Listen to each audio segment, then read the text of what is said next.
ನಮಸ್ಕಾರ. ಎಸ್ಎಸ್ವಿ ಟಿವಿಯ ಪ್ರೈಮ್ ನ್ಯೂಸ್ಗೆ ಸ್ವಾಗತ. ನಾನು ಕೀರ್ತಿ. ಈಗ ವಾರ್ತೆಗಳ ವಿವರ. ಮುಖ್ಯಮಂತ್ರಿ ಸಿದ್ದರಾಮಯ್ಯನವರು ಇಂದು ಮೈಸೂರು ವಿಮಾನ ನಿಲ್ದಾಣಕ್ಕೆ ಆಗಮಿಸಿದ ಸಂದರ್ಭದಲ್ಲಿ ಮಾಧ್ಯಮ ಪ್ರತಿನಿಧಿಗಳೊಂದಿಗೆ ಮಾತನಾಡಿದರು. ಮುಖ್ಯಮಂತ್ರಿ ಸಿದ್ದರಾಮಯ್ಯನವರು ಇಂದು ಮೈಸೂರು ವಿಮಾನ ನಿಲ್ದಾಣಕ್ಕೆ ಆಗಮಿಸಿದ ಸಂದರ್ಭದಲ್ಲಿ ಮಾಧ್ಯಮ ಪ್ರತಿನಿಧಿಗಳೊಂದಿಗೆ ಮಾತನಾಡಿದರು.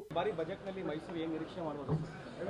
ಬಜೆಟ್ನಲ್ಲಿ ಮೈಸೂರು ಬಜೆಟ್ ಆದ್ಮೇಲೆ ನೋಡಿ, ವಿಶೇಷವಾಗಿ ಏನಾದ್ರು ಪ್ಯಾಕೇಜ್ ಕೊಡುವಂಥದ್ದು ಬಜೆಟ್ ಆದ್ಮೇಲೆ ನೋಡಿ. ಸರ್, ಇನ್ನು ಆರೋಗ್ಯ ಇಲಾಖೆಯಿಂದ ಬಿಡುಗಡೆ ಆಗಿರುವಂಥ ಅಧಿಕೃತ ಆಹ್ವಾನ ಪತ್ರಿಕೆಯಲ್ಲಿ ಉರ್ದು ಇದೆ ಅಂತೇಳಿ ಸಾಕಷ್ಟು ಚರ್ಚೆ ಗ್ರಾಸ ಆಗ್ತದೆ ಸರ್. ಅಡ್ವರ್ಟೈಸ್ಮೆಂಟ್ ಕೊಡುವಾಗ ಉರ್ದು ಪತ್ರಿಕೆಗಳಿಗೂ ಕೊಡಬೇಕಲ್ವಾ? ಅಲ್ಲ, ಆಹ್ವಾನ ಪತ್ರಿಕೆಯಲ್ಲಿ ಆಹ್ವಾನ ಪತ್ರಿಕೆ ಇಲ್ಲ. ಅಲ್ಲ, ಆಹ್ವಾನ ಪತ್ರಿಕೆ ಇರೋದು ಸಾಕಷ್ಟು ಕನ್ನಡ ಪರ ಸಂಘಟನೆಗಳು ವಿರೋಧ ವ್ಯಕ್ತಪಡಿಸ್ತಿದ್ದಾರೆ ಸರ್. ಕನ್ನಡ ಯಾವುದೋ ಒಂದು ಸಮುದಾಯನ ಓಲೈಸ್ಕೊಳ್ಳಿಕ್ಕೆ ಬಿಜೆಪಿ ಅವರಿಗೆ ಅವ್ರ ಅಧಿಕಾರದಲ್ಲಿದ್ದಾಗ ಏನೂ ಮಾಡಲ್ಲ, ವಿರೋಧ ಪಕ್ಷದಲ್ಲಿದ್ದಾಗ ಪ್ರತಿಭಟನೆ ಮಾಡೋದೇ ಒಂದು ಚಾಳಿ ಮಾಡ್ಕೊಂಡ್ಬಿಟ್ಟಿದ್ದಾರೆ. ಈಗ ನಿನ್ನೆ ಧಾರವಾಡದಲ್ಲಿ ಏನಾಗಿದೆ? ವಿದ್ಯಾರ್ಥಿಗಳು ಯಾಕೆ ಇವ್ರು ಬಿಟ್ಬಿಟ್ಟು ಬೇರೆ ಕಡೆ ಮಾಡಿದ್ರು ಸಭೆನ? ಯಾಕೆ ಮಾಡಿದ್ರಿ?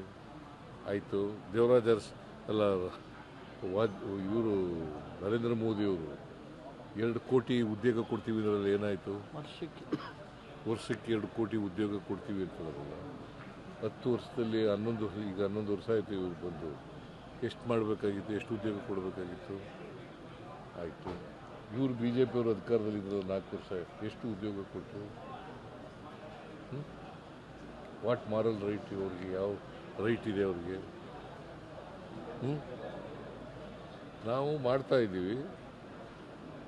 ಅದು ಒಳ ಮೀಸಲಾತಿ ಸಮಸ್ಯೆ ಇದ್ದದರಿಂದ ಸ್ವಲ್ಪ ವಿಳಂಬ. ಬಟ್ ನಾವು ಕೊಟ್ಟ ಮಾತಿನಂತೆ ನಾವು ರಿಕ್ರೂಟ್ಮೆಂಟನ್ನು ಮಾಡ್ತೀವಿ.